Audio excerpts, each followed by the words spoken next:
Labis na nababahala si Senator Jinggoy Estrada sa paglalayag ng tinaguriang Chinese monster ship sa bahagi ng Zambales sa loob ng ating Exclusive Economic Zone o EEZ.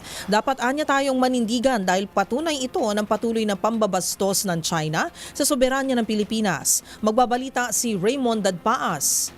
Nakababahala ang nangyaring pagpasok sa karagatan ng Zambales ng pinakamalaking barko ng China Coast Guard na kung tawagin ay monster ship. Ito ang deklarasyon ni Senate Pro Tempore Jinggoy Estrada, Chairman ng Senate Committee on Defense, lalo na't kasunod lamang nito ang natagpuan na underwater drone sa San Pascual, Masbate.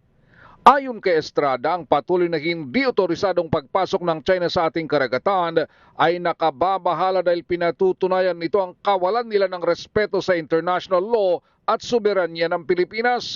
Dahil sa pangyaring ito ay dapat ipagpatuloy natin ang pagiging mapagmatyag para protektahan ang ating territorial integrity at maritime rights.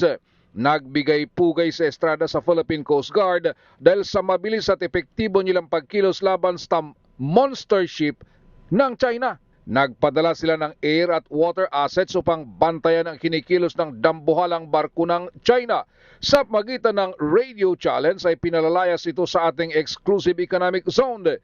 Giit ni Estrada, hindi tayo matitinag gaano man kabigat ang puwersang humahamon sa integridad ng teritoryo natin.